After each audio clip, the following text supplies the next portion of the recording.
the forces of Israel have gone very close to the area where the terrorists of Hamas are hiding in the densely populated area. It's important to mention that we have seen how Israel Defense Forces were carrying out coordinated attacks with the help of not only the defense forces on the ground but also the aerial support that was being used by the IDF. Now, if we speak of the incidents that have happened yesterday, so it was made very clear that the forces of the Israel have been inside more than 5 to 7 miles. They have traveled inside the Gaza Strip, and now they are clearing the area, because now they are at the area which is one of the most strategic area. And in the overnight operations, we have seen that top soldiers, including those who have been the commanders of the Hamas, they have been killed.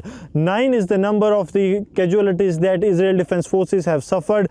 300 locations of including the anti-tank missile and rocket launch sites and the observation points have been targeted by the Israel Defense Forces with the support of Israel Air Force, and more than 50 terrorists of the Hamas, those who were operating within Jabalia, have been neutralized by the Israel Defense Forces. The commander of the Beit Lahia, which happens to be one of the biggest battalion of the Northern Brigade of Hamas, Nasim Ajina, has also been neutralized by the Israel Defense Forces, and the operations continue. As we speak from the ground zero, you can hear the loud bangs that are coming from the other side. These loud bangs can be heard, and also the firing, the small arms firing, the machine gun fire that is regularly taking place from the ground zero. This clearly shows that how the terrorists of Hamas are trying to destabilize the region. These are all the facilities of the Hamas that have been utilized in the initial days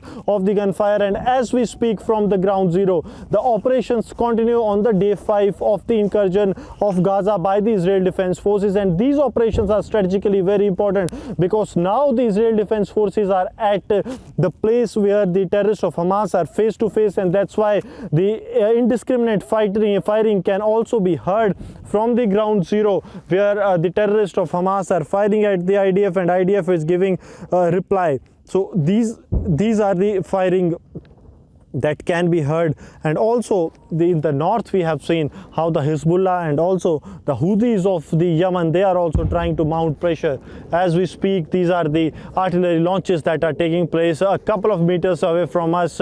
Abiding by the guidelines, we are not showing the artillery positions of the Israel Defense Forces, but we are telling you that how they are decimating the terror infrastructure of Hamas, that is almost 6 to 7 miles from here, because the area that is 5 to 7 miles have been cleared and advanced by the Israel Defense Forces with the help of the Israel Air Force as well as the Navy that has deployed the missile boats on the Red Sea as well.